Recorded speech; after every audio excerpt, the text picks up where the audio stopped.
usually at home we're not allowed to date. So you're keeping the relationship a secret and you don't want people to know. So that becomes like second nature almost. It felt like a whole trick. It was a trap. So it was a trap, really. In community, as we change, our community has no problem, shifting to accommodate those changes. And I think it's coming towards the light, baby, take a ride. I just wanna find you. Hello and welcome back to Within with myself, Sisha Mkize, and my beautiful co-host, Denise Steinbank. And today we are talking about living in community. So I'm sure you're wondering, everybody lives in a community. So what does it mean to be purposeful about living in a community? For us, it means like a lot of things, but I'm sure, Sisha, you want to get into that? Sure. I think first of all, let's define community. Yeah. What does that even look like? Who does community consist of? Yeah. So for us, community is something we're very intentional about. Our community, the first one I can think of is the TSA, my favorite community. So with the TSA, we have this group of genge, a group of women who just simply are there to empower each other, to bring each other up, and just share good vibes, man. And that's what the TSA is about. And then we also have like our friends who are more than just friends. So our friends, our friend Slee introduced us to a group of people. We went on a hike. It felt like a whole trick. It was a trap. So it was a trap, really. So we went on this hike together, a long, beautiful hike. And people on the way got hurt. Some people, it was actually really challenging. Yeah. But at the end of it, we had the best time. And we got to meet so many amazing people who we still kind of talk to today. And it was just this big and beautiful group of people who are for each other.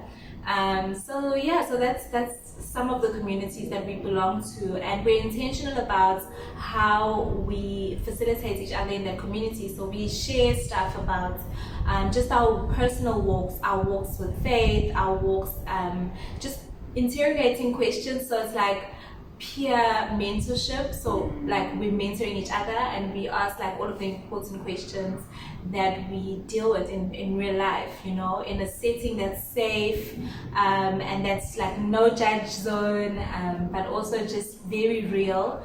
So we don't like put up a face, we don't put up things that would be like barriers, but instead we come at each other with like being a safe space. So if I was stuck somewhere at midnight, I wouldn't feel weird about calling a guy who's we're in like a community kind of relationship. It wouldn't feel like there's more to it. It wouldn't feel like there's other agendas there. I would feel so safe to be able to call one of the people that we're in community with. So we're intentional about how we spend time together, and it's just like fruitful conversations that just flow. Like there's no plan, or there's no like, oh, this is where our boundaries are so good with each other that it's just like a brotherly, sisterly love, Yeah. Yeah. And they have space because it's such a safe space to evolve. So like as we change, our community has no problem, shifting to accommodate those changes. And I think it's so cool when all of your communities can coexist. Yes. Because have you ever like had a birthday party and then you have to invite your church friends and like your school friends, and you're like, oh my word, how are they gonna interact? But I think it's so cool that as you become more authentic, as you invite people into your life that are really for you, that are really, down for your life, your whole life, then when you bring those communities together, they just kind of gel. Yeah, and it's because you're actually the same person that you are at work, at school, at church. You become the same so much that your authentic self invites the same kind of people to be around you. So it just flows. But speaking of relationships that flow, how do we date in community, and why is it important? this is such an important one, such a key one, I think, because I think especially for Black children, dating is like a secret thing. It's so easy to become very secretive and protective. And I think there's a couple of factors that affect that. It's that usually at home we're not allowed to date. So you're keeping the relationship a secret and you don't want people to know. So that becomes like second nature almost. And then also there's like those cultures of, you know, don't let people into your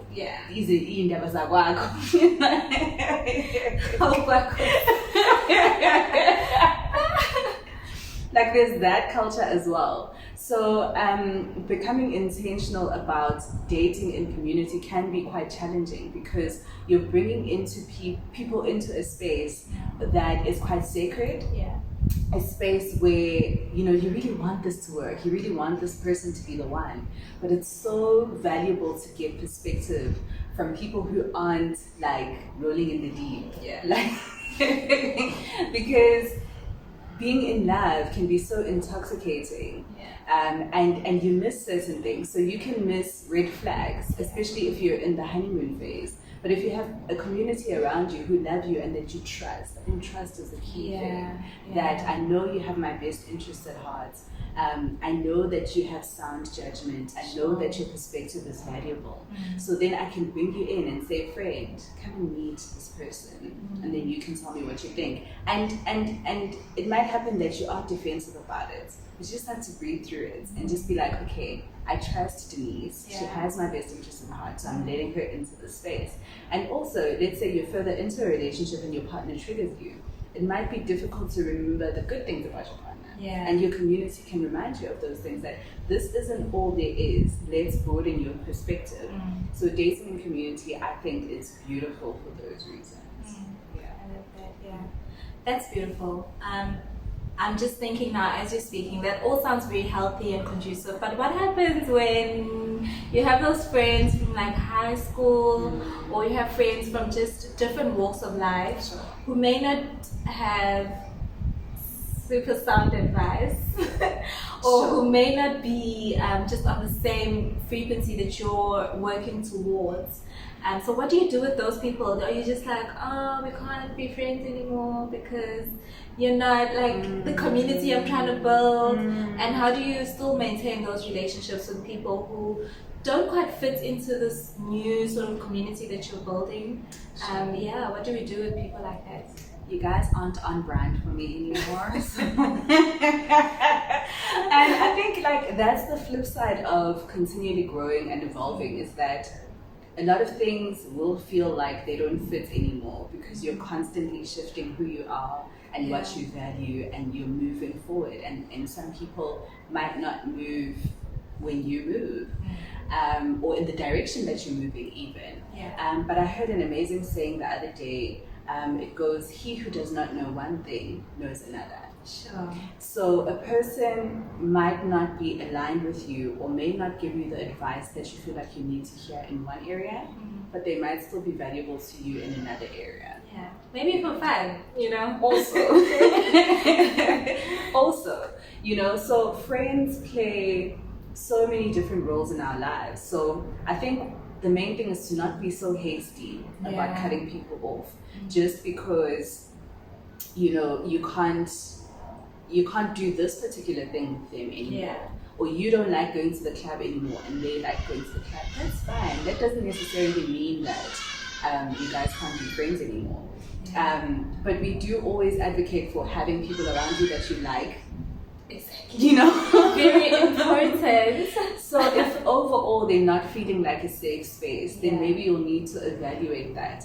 But I don't think we need to be so hasty in cutting people off. We can just say, oh, this person no longer fits in this part of my life, but they still fit in this part. So I'll keep them around, you know. I still value them. I still honor them as a friend because they still hold value in my life. So I think it's a thing like that, definitely. I can definitely relate to that, especially with childhood friends, and you may have not grown in the same direction or at the same pace. but that doesn't mean we're not both growing. And maybe the other person's role changed, and maybe they became a mom, and there was other stuff that I really couldn't help with. Yeah. And so that doesn't mean like, oh, I'm not useful to them anymore. It just means that in that area of their life, I may not have the most understanding perspective or full perspective, but in other areas, I mean, I can still be of value. And so that's definitely something that I found. 100%. And then with regards to being in a pandemic, It's still a pandemic.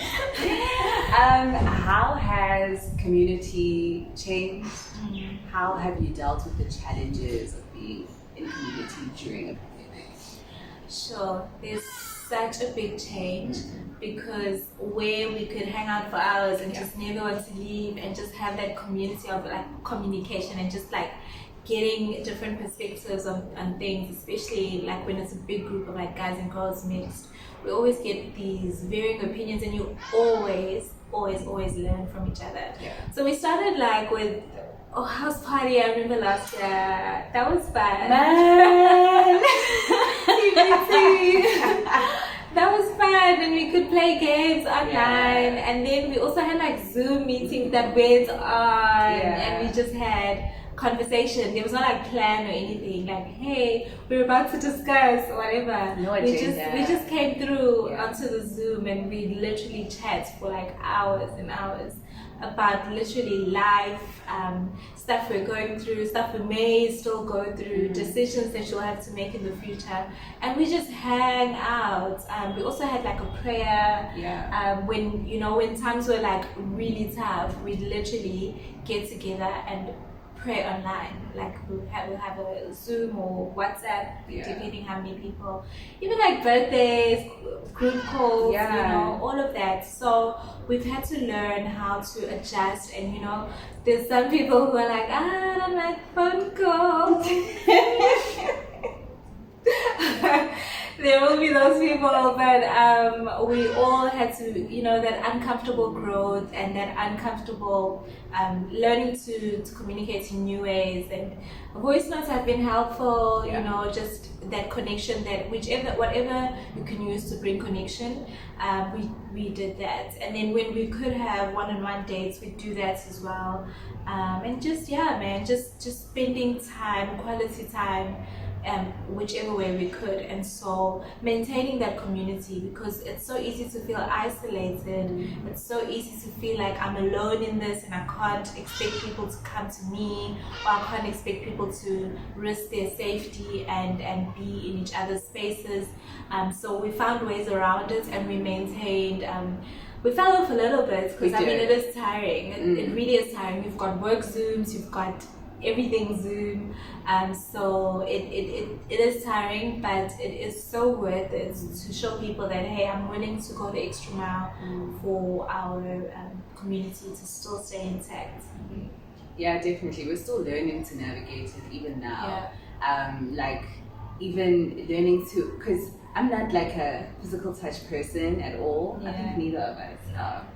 But like there was a point where I was like, I just want to hug. Somebody hug me. But I think we're finding new ways to touch each other, new ways to like reach out, like even like net florist, send someone a little something just to like brighten the day, and that literally can feel like a hug.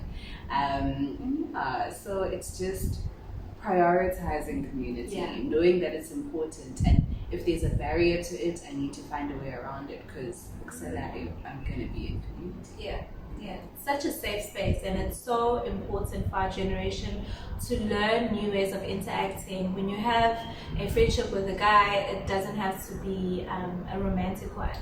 And just the respect that comes from that, and just the stuff that you learn from the different perspectives that we all have. It's monumental. It's so important to your growth. It's so important to the person you're trying to be. So that's that on that. Absolutely. Thank you so much for joining us, guys. Thank you. Don't forget to subscribe, like, comment, tell your cousins. We are all here. of them. Bye.